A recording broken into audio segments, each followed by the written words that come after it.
रजत तैयार रहना, वो आएगा। दुल्हन को मारने जरूर आएगा। दुल्हन को हम आज तक नहीं आने देंगे सर। आप फिक्र मत कीजिए, उसके आगमन के लिए हम पूरी तरह तैयार हैं।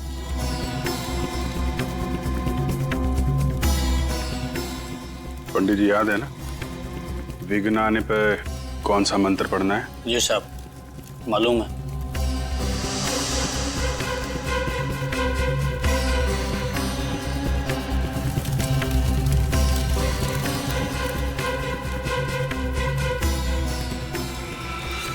अरे ये बिजली को क्या हुआ? खूनी आ चुका है। रजत तैयार रहना। ये बिजली नहीं, कुछ और ही है। सही कहा तुमने, हमारे गांव के दुल्हनों पर किसी तरह का श्राप लगा है। ये बिजली उस शाप की वजह से ही गई है। हाँ, ये श्राप कहीं हमें भी ना ले डूबे। हाँ, यहाँ से भाग जाने में हमारी समझदारी है। हमें शादी में आना ही नहीं चाहिए था। चलो यहाँ से। हाँ चलो। एक्सक्यूज मी, एक मिनट। कहाँ जा रहे हैं आप लोग? कोई भी कहीं नहीं जाएगा, बाहर नहीं जाएगा कोई भी। आप लोग यहीं रुकिए प्लीज, कहीं मत जाइए। देखिए, हमें जाने दीजिए, हम लोग मरना नहीं चाहते। कुछ नहीं होगा, हम लोग यहाँ पर है ना। आप लोग प्लीज कोई बाहर नहीं जाएगा, यहीं रुकिए। साहब, अभी तक वो नजर नहीं आया। तुम घबराओ मत, मैं देख के आता हूँ क्या हुआ है। रुकिए प्लीज। साहब, वो अंदर आ गया। दुल्हन की तरफ बढ़ रहा है।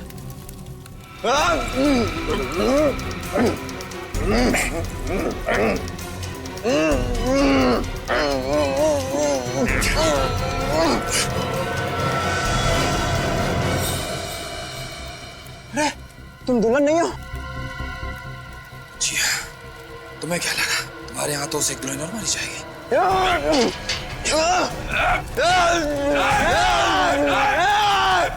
आगे मत आना, जला दूंगा। सबको जला दूंगा। भाग नहीं सकते। मैं जला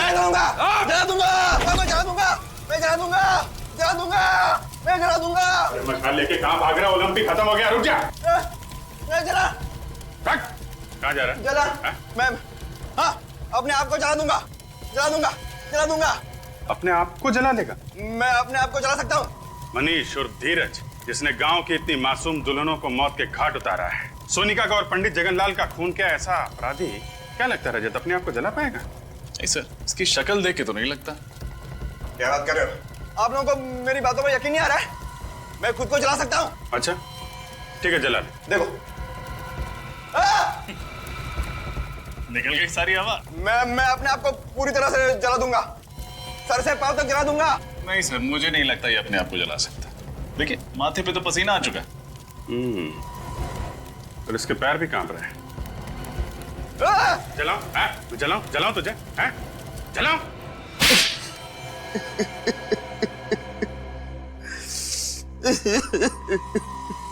मनीष उर्फ धीरज, बताओ क्यों किया तुमने ये सब? इसका जवाब तो मैं पिछले 15 सालों से ढूंढ रहा हूँ। एक भाई अपनी बहन को कैसे मार सकता है? एक बाप अपनी बेटी की खुशियों का गला कैसे घोट सकता है? क्यों दो प्यार करने वालों को लोग जीने नहीं देते? मैं अपनी शिवानी के साथ आशीर्वाद लेने उसके घर गया था और मिला क्या? धीरज! तुम बच कैसे गए? जिसको राम राखे उसको कौन चाखे। एक गांव वाले ने यशवर्धन और हर्षवर्धन को मुझे और शिवानी की लाश को ठिकाने लगाते हुए देख लिया था जंगल में। उसी ने मुझे बचाया। कई सालों तक मैं बेहोश था और जब होश में आया तो मुझे शिवानी की मौत की खबर मिली और मैं गुस्से से पागल हो गया और मैंने सोचा कि मैं बदला दूंगा। बदला लेने के लिए तुमने पांगड़गढ़ गांव की सारी दुल्हनों को मार दिया। हाँ, और इसी वजह से गांव वालों के मन में श्राप का डर और भी गहरा होता गया। हाँ, आप लोगों की वजह से मुझे बहुत परेशानी हुई, लेकिन मकसद तो पूरा करना ही था। इसलिए औरत के भेष में यशवर्धन के घर के बेडरूम के पीछे के दरवाजे से मैं अंदर गया, नकली हाथ और नकली खून रखा, मेहमानों में शामिल हो गया और जब तमाशा हुआ तो पहलवान नीचे आ गए और मैं सोनिका के रूम में दाखिल हो गया। अपने साथ लाए हुए फ्लावर वास से मैंने उसके सिर पर मारा और उसे खिड़की के बाहर फेंक दिया। और जगनलाल पंडित, उसको भी तो तुमने ही मारा। क्या बिगाड़ा था उसने तुम्हारा? वो आप लोगों को सब कुछ सच सच बताने वाला था, इसलिए उसे भी मारना पड़ा। तो कहीं ऐसा तो नहीं कि इस जगनलाल पंडित ने ही तुम्हें 15 साल पहले बचाया था? हाँ, उसी ने मुझे बचाया था। भगवान ने तुम्हें दूसरी जिंदगी दी एक नया मौका दिया जीने का, और तुमने क्या किया? अपना बदला पूरा करने के लिए गांव की मासूम लड़कियों की जानें ली। उनकी शादी के दिन अब तो भगवान भी तुम्हें माफ नहीं करेगा, तुम्हें तो फांसी होकर ही रहेगी।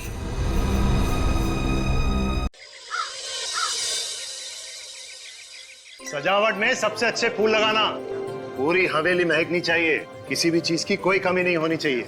आखिर हमारी बेटी की शादी है। सरपंच जी आप चिंता ना करें। और हाँ, मेहमानों का खास ख्याल रखना। तुम जाओ बादाम का दूध और शरबत ले आओ। ठीक है। अरे वीना, क्या हुआ? तुम बहुत डरी हुई लग रही हो। भाई आज तो तुम्हें खुश होना चाहिए, तुम्हारी बेटी सुहागन होने जा रही है। अपनी बेटी की ब्याह के लिए जितने सपने संजोए थे, सब के सब आज सच होने जा रहे हैं। तो फिर मेरी चिंता का कारण आप अच्छी तरह से जानते हैं।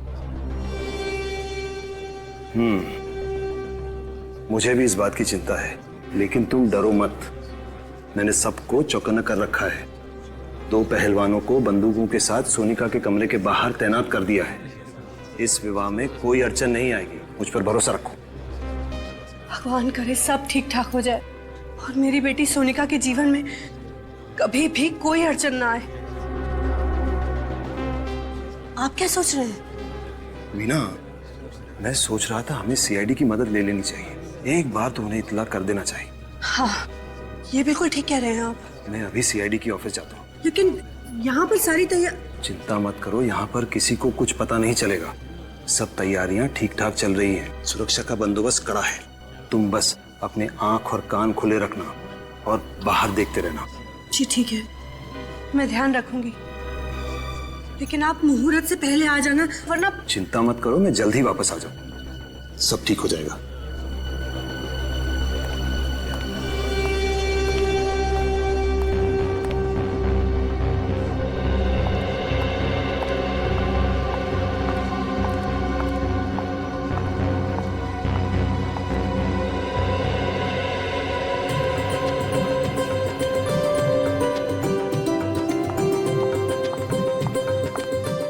ये भगवान, ये टोकरी कौन यहाँ छोड़ गया है?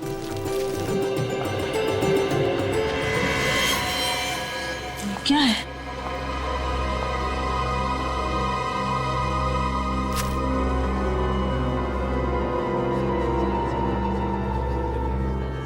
ये खून?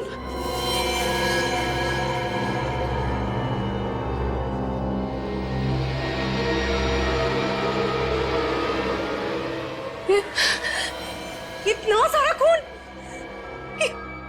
यहाँ कैसे आया? यहाँ पर तो कोई है भी नहीं। फंस क्यों रहा है? खींच क्यों नहीं रहा है?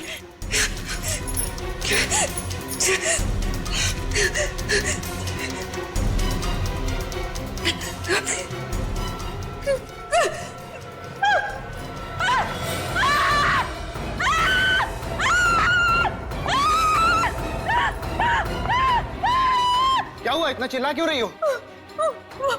वो इस कमरे में। कमरे में? अंदर। क्या है कमरे में? अरे क्या हुआ? क्या हुआ? इतना शोर क्यों मचा रखा है? ये कह रही है कमरे में कुछ है। कमरे में कुछ है? क्या है कमरे में? आप लोग खुद ही चलकर देख लीजिए। अरे ऐसा क्या है कमरे में?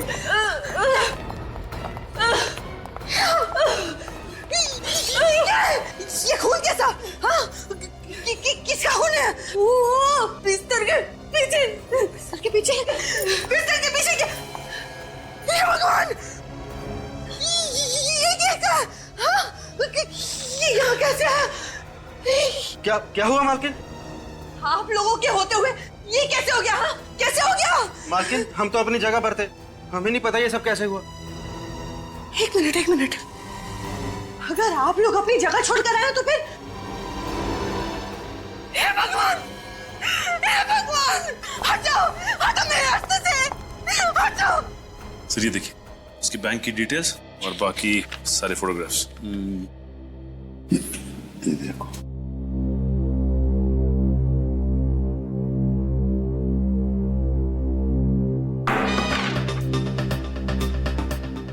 ये पेपर पढ़ने की जगह है। सॉरी। सॉरी क्या? चेहरा लटका क्यों है तुम्हारा? क्या हुआ? प्रॉब्लम है? पता नहीं सर, आजकल आदमी का दिमाग किस तरह से चल रहा है, किस हद तक सोच सकता है आदमी, उसकी सोच की तो कोई सीमा ही नहीं है। फ्रेडी, तुम कहना क्या चाह रहे हो? आजकल इस दुनिया में हर देश, हर शहर, हर गली, हर नुक्कड़ पे दहशत है। लोग एक दूसरे के खून के प्यासे होते जा रहे हैं। जातीयवाद के नाम पे दंगे फसाद हो रहे सर। पहले तो आम आदमी आतंकवाद और बम विस्फोट से डरता था, अब तो आम आदमी का सबसे बड़ा दुश्मन बनता जा रहा है सर। पता नहीं किसके दिमाग में कब क्या आ जाए, अचानक उसका दिमाग खराब हो जाता है और 1 मिनट में सैकड़ों लोगों को गोलियों से छलनी कर देता है सर। अगर आदमी किसी और चीज से नहीं मरा ना सर, तो अपनी गंदी सोच की वजह से जरूर मर जाएगा। फ्रेडी, जो तुम कह रहे हो ना, सिर्फ उतना ही नहीं, इस दुनिया में अच्छाइयां भी है, समझे?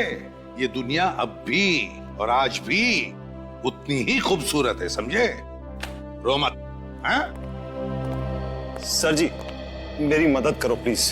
किस तरह की मदद, और आप है कौन? जी, मैं बंगरगढ़ गांव का सरपंच यशवर्धन। लेकिन किस तरह की मदद चाहिए आपको? दरअसल आज इस वक्त मेरे गांव बंगरगढ़ में मेरी बेटी सोनिका की शादी की तैयारियां चल रही हैं। सरपंच जी, आपकी बेटी की शादी है, ये तो बड़ी खुशी की बात है? तो इसमें हम क्या मदद कर सकते हैं? सर, मैं चाहता हूं कि आप लोग मेरे साथ मेरे गांव बंगरगढ़ आए, ये देखने के लिए कि शादी में सब कुछ ठीक ठाक चल रहा है या नहीं। एक मिनट सरपंच जी, कहीं आप हमसे हिफाजत तो नहीं चाहते? जी देखिए, ये हिफाजत वाला काम हम लोग नहीं करते। जी मैं जानता हूँ, मगर मैंने आप लोगों के बारे में बहुत सुना है, बड़ी उम्मीदें लेके आया हूँ आप लोगों के पास। देखिए यशवर्धन जी, आप समझने की कोशिश कीजिए। अच्छा जी, तो इतना कीजिए कि आप लोग मेरे साथ मेरे गांव आइए, मेरी बेटी सोनिका की शादी में शामिल होइए, खाइए पीजिए, शादी का आनंद लीजिए, बस इतनी विनती है आपसे। सिर्फ यही वजह है, और तो कोई बात नहीं है यशवर्धन जी? जी नहीं।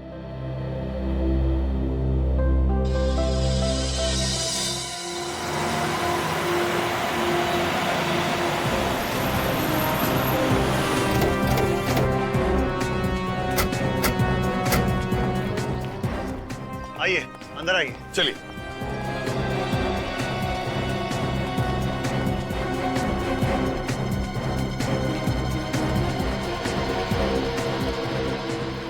अरे सब लोग कहाँ हैं? वही तो है? हो क्या रहा है यशवर्धन जी? आप तो कह रहे थे कि शादी की तैयारियां चल रही है, फिर बाकी के लोग कहाँ हैं घर के? मैं भी यही सोच रहा हूँ सर, सब गए कहाँ? मेरा परिवार, रिश्तेदार, सारे मेहमान, कर्मचारी। जब मैं यहाँ से निकला था तो पूरे घर में चहल पहल थी। हे भगवान, मेरी बच्ची। ये आवाज, ये तो किसी की रोने की आवाज है। लगता है घर के पीछे से आ रही है, चलो देखते हैं। हाँ, ये आवाज घर के पीछे से ही आ रही है। हे भगवान, मेरी गैरहाजिरी में कहीं कोई अनर्थ तो नहीं हो गया? यहाँ से आइए। हे भगवान, यहाँ पर सोनिका! अरे हे भगवान! सोनिका, सोनिका, सोनिका, ये क्या हो गया? आपने आने में बहुत देर कर दी। हमारी बच्ची सोनिका में हमेशा के लिए छोड़कर चले गए। आप जरा प्लीज पीछे हटिए। सोनिका,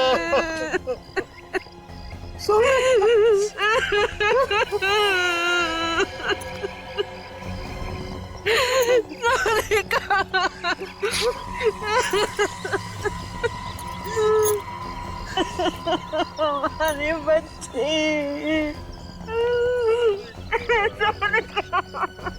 ऐसा लगता है किसी ने ऊपर से इसे धक्का दिया है। वही तो, सिर के पीछे वार करने के बाद फिर ऊपर से नीचे क्यों फेंका? इसका घाव काफी गहरा है, ऐसा लगता है किसी ने किसी भारी चीज से मारा है। वही तो, लेकिन एक बात समझ में नहीं आ रही है, सिर के पीछे इतनी जोर से भारी चीज से वार करने के बाद फिर ऊपर से नीचे क्यों फेंका?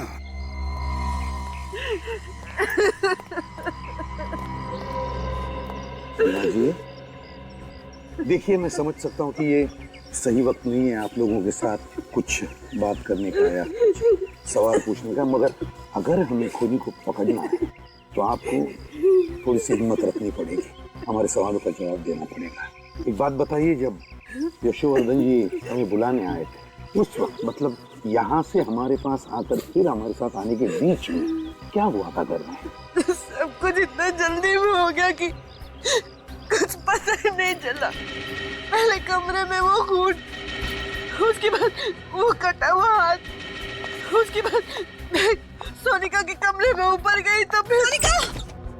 दरवाजा तो खुला, सोनिका, कमरे में कोई नहीं। सोनिका, कहाँ चली गई मेरी बच्ची? सोनिका, खिड़की की तरफ क्यों जा रहा है खून?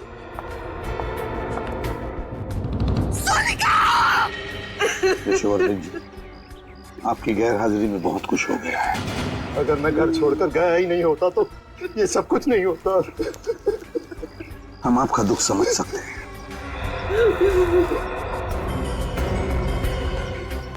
तुम लोगों को अपनी जगह छोड़नी नहीं चाहिए थी। गलती होगी साहब, उस वक्त नीचे से चीखने की आवाज आ रही थी। साहब उस समय समझ में नहीं आ रहा था कि हम क्या करें। हमें ऐसा लगा कि नीचे हमारी ज्यादा जरूरत है, इसलिए हम नीचे चले गए साहब।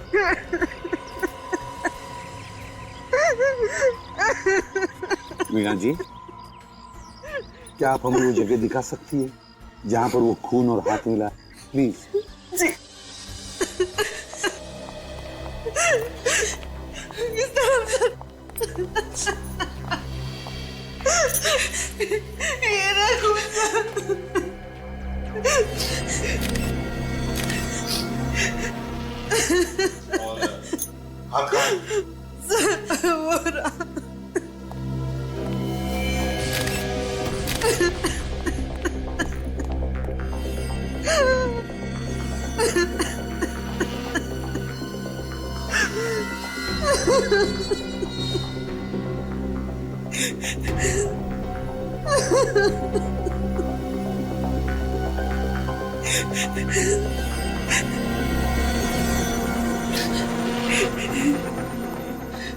वीणा जी, यशोवर्धन जी, ये हाथ और ये खून दोनों भी नकली है।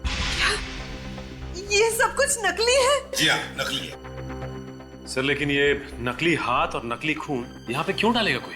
सचिन, ये जो खूनी है ना, इसने जानबूझकर ये नकली हाथ और ये नकली खून इस कमरे में डाल दिया, ये सोचकर कि इसे देखते ही इस शादी से भरे घर में भगदड़ मच जाएगी, हंगामा हो जाएगा और सारे लोग यहाँ पर इकट्ठे हो जाएंगे, यहाँ तक के पहलवान भी।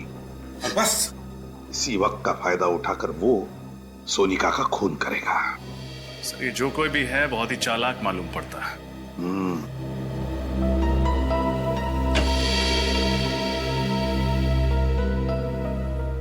सर लगता है खूनी पीछे के दरवाजे से अंदर आया है। हाँ सच। अच्छा ये बताइए कि जब आप कमरे के अंदर आई तो क्या दरवाजा खुला हुआ था? हाँ साहब, खुला हुआ ही था। लेकिन उसे अंदर आते हुए किसी ने देखा कैसे? तो किसी ने तो देखा होगा। मैंने तुम लोगों को कितनी बार कहा था कि घर के सारे खिड़की दरवाजे हमेशा बंद रखो। यशोवर्धन जी प्लीज, आप जरा शांत हो जाइए और चलिए हमें सोनिका का कमरा दिखाइए। ये रहा कमरा। Oh my God!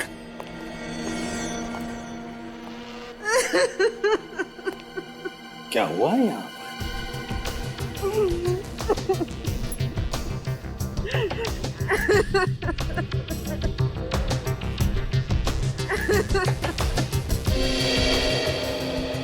ये क्या है?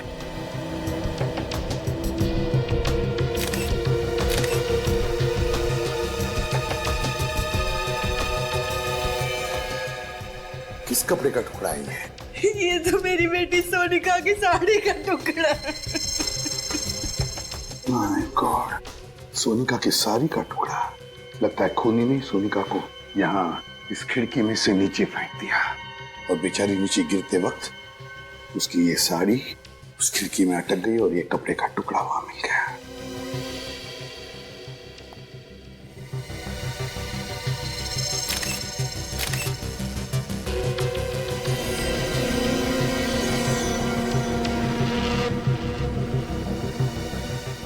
सर ये खून लगा हुआ वास उधर कबोर्ड के नीचे।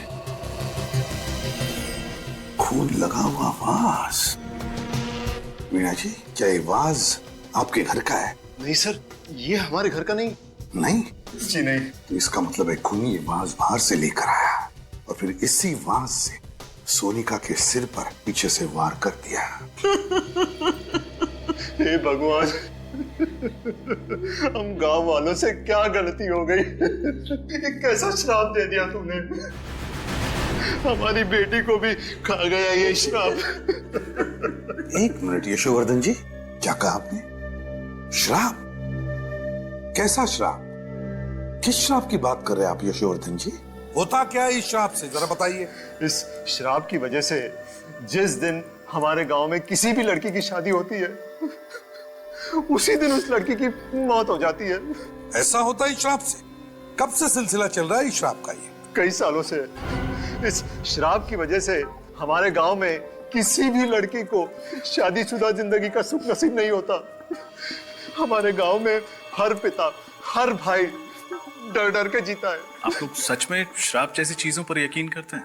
जी। ये बिल्कुल सही कह रहे हैं। हमारे गांव में इस तरह की वारदातें कई सालों से हो रही हैं। हाँ साहब, सरपंच जी बिल्कुल सही कह रहे हैं। हमने कई बार देखा है दुल्हनों को अपनी नजरों के सामने दम तोड़ते हुए। ये आप लोग किस तरह की बातें कर रहे हैं? आज के जमाने में इस तरह की बात कोई मानता है क्या? देखिए, आप लोगों की सोच आपकी जगह सही है और हमारी सोच हमारी जगह सही है। किसी भी सोच को सही या गलत करार नहीं दिया जा सकता। अच्छा चलो, मान लिया। लेकिन ये जो भी श्राप वाप है, इसकी वजह क्या है? क्या है वजह इसके पीछे? ये एक रहस्य है जिसके बारे में किसी भी गांव वाले को कुछ पता नहीं। कोई भी नहीं जानता, और फिर भी आप लोग विश्वास कर रहे हैं इस पर? यशोवर्धन जी, आपसे एक आखिरी सवाल पूछता हूं मैं। अगर आपका इतना विश्वास है इस श्राप पर, तो फिर आपने अपनी बेटी की शादी इसी गांव में क्यों की? कहीं और जगह जाकर करवा देते? बताइए। हम कभी नहीं करना चाहते थे, लेकिन सोनिका की जिद थी कि अगर उसकी डोली उठेगी तो इसी गांव से, इसी घर से उठेगी। उसकी जिद के आगे हमें झुकना पड़ा और हमने शादी की तैयारियां भी शुरू कर दी। हमने उसे बचाने की हर कोशिश की, लेकिन ये श्राप हमारी बच्ची को निकल गया। नहीं वीणा जी, देखिए, ये श्राप वाप कुछ नहीं होता, सब झूठ है ये। मेरी बात पर यकीन कीजिए, इसके पीछे कोई और है, कोई ऐसा शख्स जो सालों से आप में दहशत फैला रहा है इस श्राप के आड़, समझा? और हमें यही पता लगाना है कि है कौन ये, और हम पता लगा कर रहेंगे ही। एक बात बताइए, आपकी बेटी की शादी की तैयारियों की कोई वीडियो रिकॉर्डिंग वगैरह की है आपने? जी हाँ, है। तो ये वीडियो रिकॉर्डिंग हमें दीजिए। और सचिन, पता लगाओ इस गांव में ऐसी कितनी लड़कियां हैं, कितनी दुल्हनें जिनकी इस तरह की मौत हुई है, और उनके बारे में पूरी जानकारी निकालो। सर, मिल गया सचिन जानकारी, सीडी सब कुछ? हाँ सर, सीडी भी मिल गई है और शादी की जानकारी भी। वेरी गुड, लगाओ सीडी जल्दी। दया, कुछ तो जरूर पता चल जाएगा सारा चक्कर क्या है। सर, मुझे तो लगता है ये सारे खून उसी श्राप की वजह से हो रहे। चुप रहो फ्रेडी। फ्रेडी, आइंदा अगर श्राप शब्द तुम्हारे मुंह से निकला ना, तो समझ लेना कि तुम्हारी हमेशा के लिए ट्रांसफर इस बांगड़गढ़ में होगा। नहीं सर, ऐसा मत करना सर। चुप। आइंदा ये शब्द तुम्हारे मुंह से निकलना नहीं चाहिए। कौन सा? श्राप। हाँ।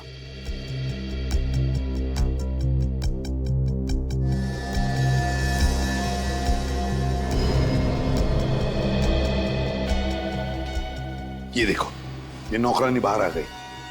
गड़बड़ हो गई है, घर के सारे लोग इकट्ठा हो गए। नौकरानी कुछ कह रही है। ये सारे के सारे इस कमरे के अंदर गए। इसी कमरे में वो नकली हाथ और नकली खून मिला था। देखो, दोनों पहलवान भी आ गए, चौकीदार ये भी अंदर गए। इसका मतलब है घर के सारे लोग इस कमरे के अंदर हैं। ये कौन है? ये लाल साड़ी वाली औरत? अरे, तो ऊपर जा रही है। सर, यहाँ पे भगदड़ मच गई, बाकी के सारे लोग इस कमरे में गए। ये ऊपर की तरफ जा रही है। ऊपर तो सोनिका का कमरा है सर। हाँ, ऊपर तो सोनिका का कमरा है। देखा फ्रेडी, ये कोई श्राप वाप का चक्कर नहीं, ये इस लाल साड़ी वाली औरत का चक्कर है। दया, कहीं ऐसा तो नहीं कि सोनिका का खून इस लाल साड़ी वाली ने ही किया है? सर, रिवाइंड करना सर।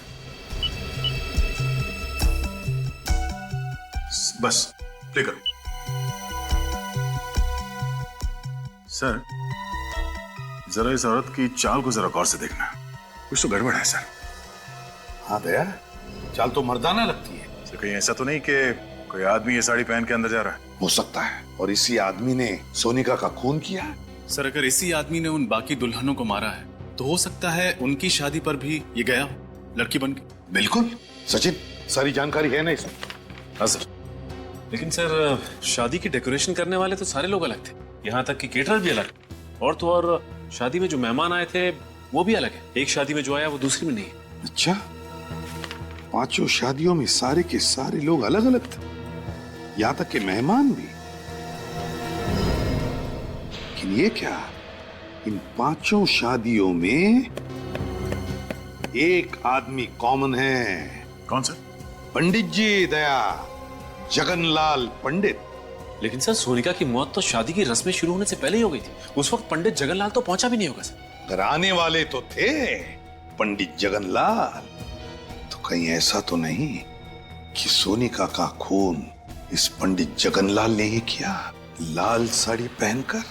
हो सकता सर, या तो वो खुद खूनी है या फिर खूनी के साथ मिला हुआ है। इस पंडित जगनलाल को मिलना ही पड़ेगा।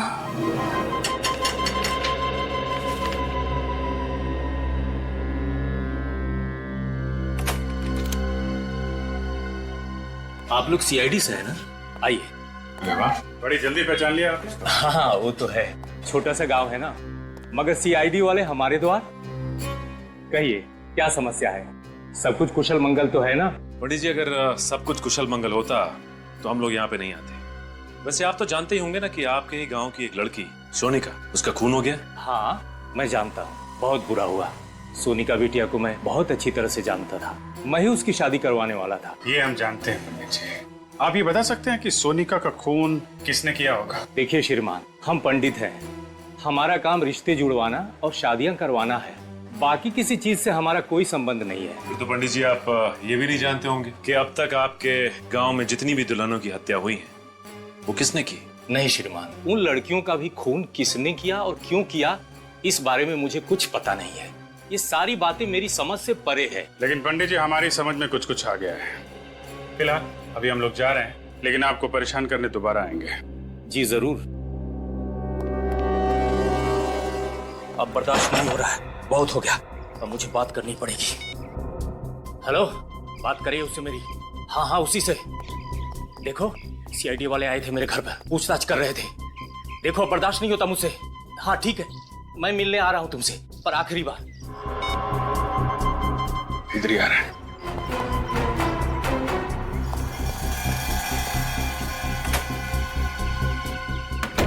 हे प्रभु, रक्षा करना मेरी, ये किस धर्म संकट में डाल दिया।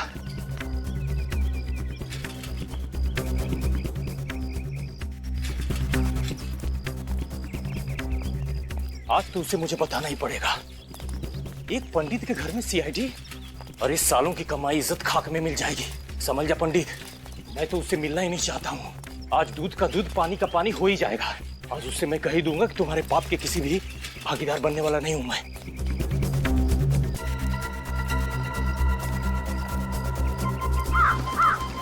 अभी तो यही था सर, अचानक गायब हो गया। उसे कहीं नजर नहीं आ रहा है। देखो यहीं कहीं आसपास छुपा होगा। सर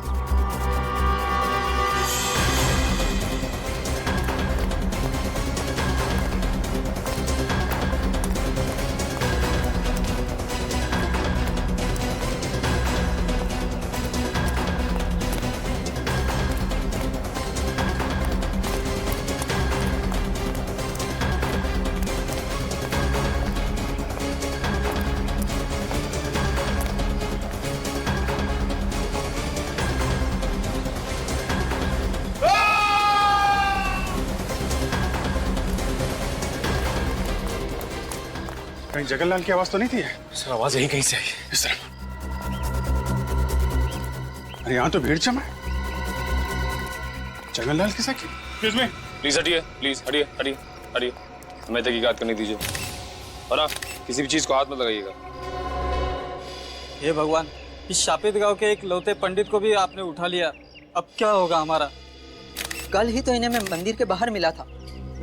सर खूनी ने चाकू पीठ में लगा छोड़ दिया है। सर लगता है खूनी ने चाकू फेंक के मारा होगा और भाग गया। अजीब सी बात है सर, एक गांव के पंडित को कोई क्यों मारना चाहेगा? अजीब बात तो इस गांव की हर एक चीज है, एक के बाद एक खून होते जा रहे हैं। पर खूनी इतनी जल्दी जगनलाल को मार के कहां भाग गया? लेकिन आसपास चेक करो जरा। हटिए, हटिए। सर कहीं ऐसा तो नहीं कि जगनलाल जिस आदमी से फोन पे आखिरी बार बात कर रहा था उसी ने इसे बुलाया यहाँ पे और मार दिया? जगनलाल को उसके इरादे पे शक नहीं हुआ होगा कि वो उसका खून करने वाला है। हाँ सर, इसने सीआईडी के आने की खबर दी होगी और उस आदमी ने इसका हमेशा के लिए मुंह बंद कर दिया। इसका मतलब सिर्फ हम ही नहीं, वो खूनी भी इन गलियों में भाग रहा था इस जगनलाल के पीछे। मौका पाते ही उसने चाकू मारा और भाग गया। हाँ सर, ये जो कोई भी है काफी चालाक आदमी है। सर। हाँ सर, आसपास कुछ भी नहीं मिला। अच्छा, इसका थैला चेक कर लेना।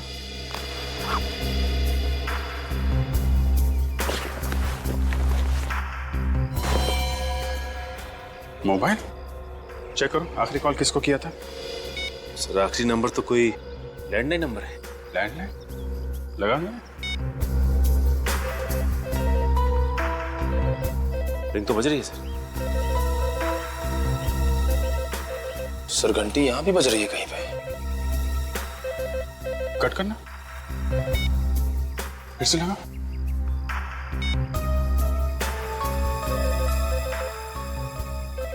घंटी की आवाज तो यहीं से आ रही है। इसका मतलब ये नंबर यहीं आसपास का है। चलो देखते हैं। निखिल, बॉडी को फॉरेंसिक लैब भिजवा दो। सर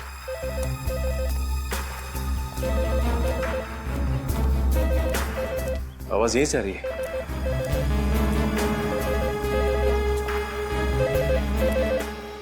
रिंग यहाँ बज रही है। तो इस पीसीओ पे पंडित जगनलाल ने फोन किया था, लेकिन किसके लिए? दुकान वाला जानता होगा सर। दुकान वाला कहीं नजर नहीं आ रहा। दुकान खुली छोड़कर कहाँ जा सकते हैं? सचिन, गांव में ऐसा ही होता है, लोग एक दूसरे पे भरोसा करते हैं। हाँ सर, लेकिन अब पता कैसे लगेगा कि जगनलाल ने किसके लिए फोन किया था यहाँ पे? जी साहब, कुछ ये साहब। तुम इस दुकान के मालिक हो? हाँ साहब। ये दुकान छोड़ के कहाँ चले गए थे? साहब वो घर पे गया था साहब। घर पे गए थे। यहाँ बगल में पंडित जगनलाल का खून हो गया और तुम घर पे क्या कर रहे थे? क्या साहब, पंडित जी का खून हो गया साहब? कितनी देर हुई दुकान छोड़ के गए? साहब 5 मिनट पहले गया था साहब मैं। 5 मिनट पहले? हाँ साहब। अच्छा ये बताओ कि 8-10 मिनट पहले यहाँ पे किसी का फोन आया था क्या? हाँ साहब, थोड़ी देर पहले पंडित जी का फोन आया था मनीष बाबू के लिए साहब। मनीष बाबू? कौन है ये मनीष बाबू? साहब वो जो घर दिख रहा साहब, साहब वहीं पे रहता साहब वो। अच्छा मनीष, ये मनीष बाबू का फोन अक्सर यहाँ पे आता रहता है क्या? हाँ साहब, उन्होंने बोल के रखा साहब कि जब भी उनका फोन आए तो उनको बोल देना, तो बोल देता था साहब ने। कि उनके पास खुद का फोन या मोबाइल नहीं है क्या? नहीं साहब, जहाँ तक मैंने देखा है उनके पास खुद का मोबाइल फोन नहीं है साहब। जब भी फोन करना होता साहब वो मेरे पास ही आते साहब। अभी होंगे मनीष बाबू घर पे? हाँ साहब, ज्यादातर वो घर पे रहते साहब। जरा दिखाओ घर किधर। चलिए साहब। साहब यही है मनीष बाबू का घर साहब। यहाँ पे तो ताला लगा हुआ है। जगनलाल का खून करके फरार हो गया। ये आदमी हाथ कैसे लगेगा सर? एक काम करते हैं, घर की तलाशी लेते हैं। खोलो ताला।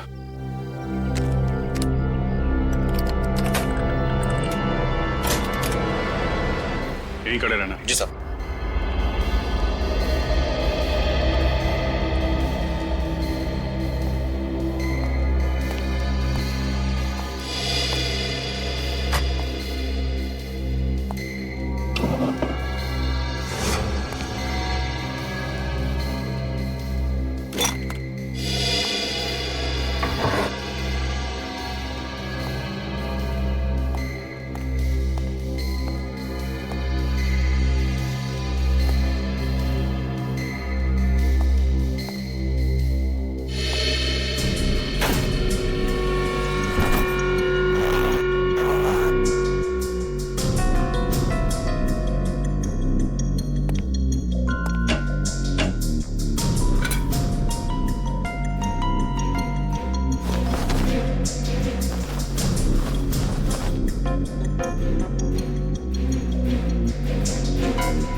हाँ सचिन,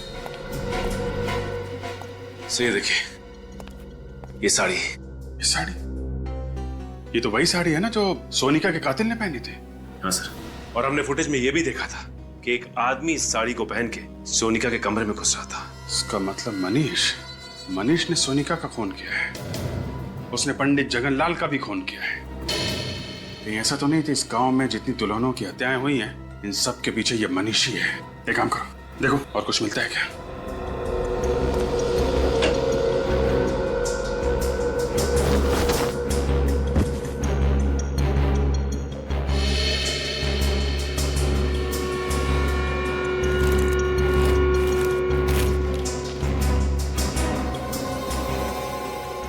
ये आदमी और ये औरत, ये फोटो, सर इस औरत को मैंने कहीं देखा है। देखा है?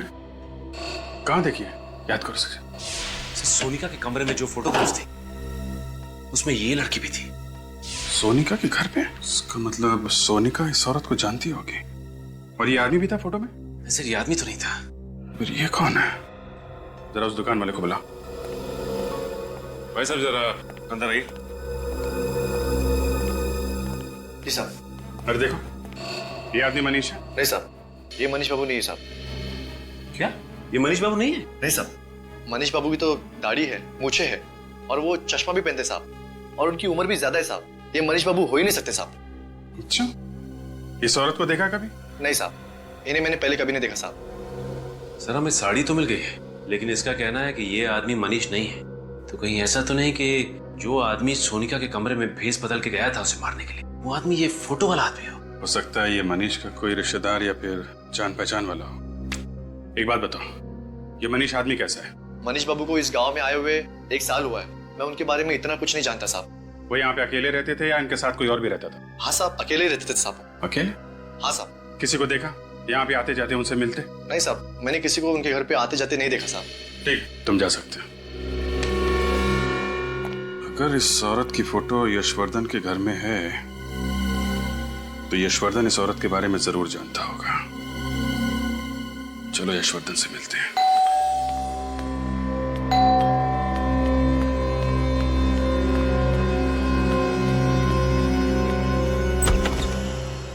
आप लोग आइए, कहिए क्या बात है? हर्षवर्धन जी, आपसे कुछ पूछना है। जी कहिए। कि इस औरत को पहचानते हैं? ये फोटो आपको कहां से मिली? ये बहुत लंबी कहानी है। जानते हैं आप इसे? जी, इसे कैसे भूल सकता हूं मैं। इसी की वजह से तो हमारे खानदान की इतनी बदनामी हुई। नाक कटवा दी थी इसने हमारी बिरादरी में, किसी को मुंह दिखाने लायक नहीं छोड़ा था। ऐसा क्या किया इन्होंने? और है कौन ये? ये मेरी चचेरी बहन थी, शिवानी। चचेरी बहन? जी हाँ, अब जिंदा नहीं है। मार डाला मैंने इसे। आपने मार दिया इसे? जी हाँ।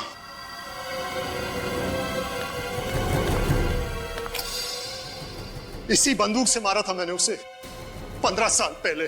क्यों? क्यों मारा आपने? शिवानी को धीरज से प्यार हो गया था, और धीरज हमारी बिरादरी का नहीं था। और धीरज ये है? जी हाँ, यही है धीरज। इसी को लेकर आई थी यहाँ, मुंह काला करके, लाल टीका लगवाने, हमारा आशीर्वाद लेने। बाबा, ये धीरज है। इससे शादी करके मैं अपनी पूरी जिंदगी इसके साथ बिताना चाहती हूँ। शिवानी, इसे जीवन बिताना नहीं, जीवन बर्बाद करना कहते हैं। ये क्या कह रहे हैं आप? बेशरम, तू हमारे खानदान का नाम बर्बाद करना चाहती है? बाबा, आप कैसे सोच सकते हैं कि मैं ऐसा कोई कदम उठा सकती हूँ? बाबा, धीरज बहुत अच्छा लड़का है, आपको भी बहुत पसंद आएगा। बाबा, मैं तेरी हिम्मत कैसी हुई ऐसी बात करने की? अगर मुझे पता होता कि तू हमारे खानदान का नाम इस तरह रोशन करेगी तो मैं तुझे पैदा होते ही मार देता। बाबा, आप मुझसे ऐसे कैसे बात कर सकते? मैंने कभी सोचा भी नहीं था कि आप मुझसे इतनी घिनौनी बात करेंगे। तू मुझे समझाने की बात कर रही है? अरे समझना तो तुझे चाहिए बाबरी। हमारे खानदान में, हमारी जाति में, हमारी बिरादरी में बाहर के किसी लड़के से ना किसी ने शादी की है और ना कोई कर पाएगा। भैया, भैया आपको समझाइए ना बाबा को। शिवानी, तुमने जो कुछ किया गलत किया। भैया, आप भी? हाँ, ये भी। हम सब तेरे खिलाफ हैं। सब अंधे हो चुके हैं, आप सब अंधे हो चुके हैं। आपके अहंकार और अंधविश्वास ने आपको अंधा कर दिया है। बाबा, धीरज दूसरी बिरादरी का हुआ तो क्या हुआ? वो अच्छा इंसान नहीं हो सकता। बाबा, मैं आपसे विनती करती हूँ, हमें अपना आशीर्वाद दे दीजिए, हमें अपना आशीर्वाद दे दीजिए। कभी नहीं, जब तक मैं सलामत हूँ कभी नहीं। लेकिन बाबा, वो शिवानी, इनके सामने अपने आंसू बहाने से कोई फायदा नहीं। चलो। बाबा, धीरज वो शिवानी, इनको अगर हमारी बात नहीं माननी तो ना सही, इनके आशीर्वाद के बिना हम अपनी नई जिंदगी शुरू करेंगे, अपना नया घर बसाएंगे। चलो। लेकिन कहीं नहीं जाओगे तुम। देखिए, आप लोग हमारा कुछ नहीं बिगाड़ सकते। शिवानी अब बालिग है। चलो शिवानी। बस, मैं कहता हूं चलो। अब बहुत हो चुका। यशवर्धन, बंदूक लेकर आओ। ये क्या कर रहे हैं आप? यश नहीं, शिवानी आपकी बहन है। छोड़ो मुझे। गोली चलाओ, चलाओ गोली। यशवर्धन चलाओ गोली। धीरज, धीरज। यशवर्धन, हर्षवर्धन, लाशों को ठिकाने लगा दो। पिताजी के दबाव में आके मार दिया मैंने इन दोनों को, और इसी वजह से मैंने इन्हें आज तक माफ नहीं किया। ऑनर किलिंग, इस तरह किसी की जान लेने में कैसा सम्मान? क्या मिलता है आप लोगों को ये सब करके? सचिन, गन ले लो इनके। लाइए, जरा लाइए। अरेस्ट करें सर। गिरफ्तार तो करेंगे ही। जो गुनाह इन्होंने किया है उसकी सजा तो इन्हें भुगतनी पड़ेगी। सचिन, इस धीरज की फोटो मनीष के घर में है, कुछ समझे? हाँ सर, इसका मतलब मनीष और धीरज एक दूसरे को अच्छी तरह से जानते थे, दोस्त थे एक दूसरे के, और धीरज की जान का बदला लेने के लिए मनीष ने इनकी बेटी सोनिया को मार दिया। जल्द से जल्द इस मनीष को ढूंढना होगा। दया, ये धीरज मरा है और मनीष जिंदा है, और मरे हुए धीरज की फोटो मनीष के घर में हमें मिली। ये कैसे?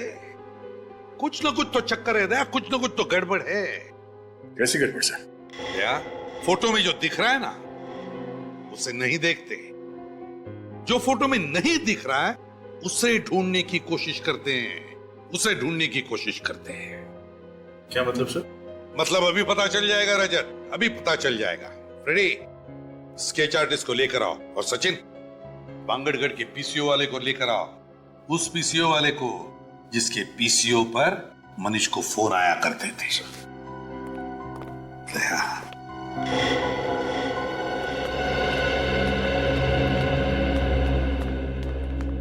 आइए।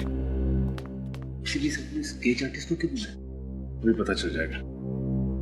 ये चेहरा देखो, हम चाहते कि ये चेहरा बनाया।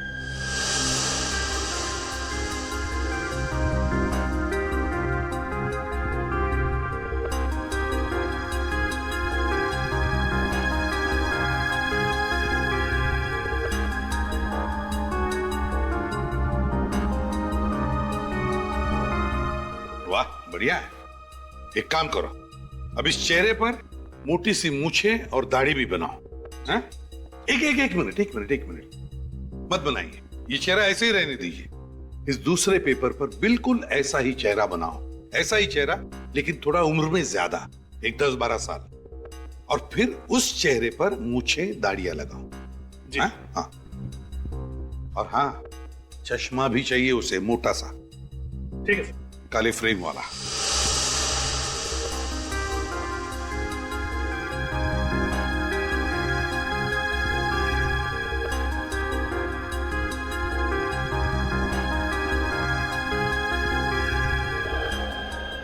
देखा दया, मेरा शक सही निकला। ये मनीष ही धीरज है? हाँ साहब, यही मनीष बाबू साहब। एक सेकंड। ये आदमी तो उस दिन भीड़ में था जब हमने सोनिका की लाश देखी थी। इसका मतलब है आज का मनीष मरा हुआ धीरज है। मगर सर, धीरज को तो गोली लगी थी, फिर वो बच कैसे गए? इसका मतलब धीरज कभी मरा ही नहीं और मनीष बाबू बनकर सबकी आंखों में धूल झोंकता रहा। एग्जैक्टली। हमें किसी तरह से इस मनीष को पकड़ना होगा। मनीष उर्फ धीरज को ढूंढेंगे कैसे सर? ढूंढेंगे फ्रेडी, ढूंढेंगे। फिर से बांगड़गढ़ गांव में शादी होगी, दुल्हन सजेगी, और ये बाराती भी आएगा।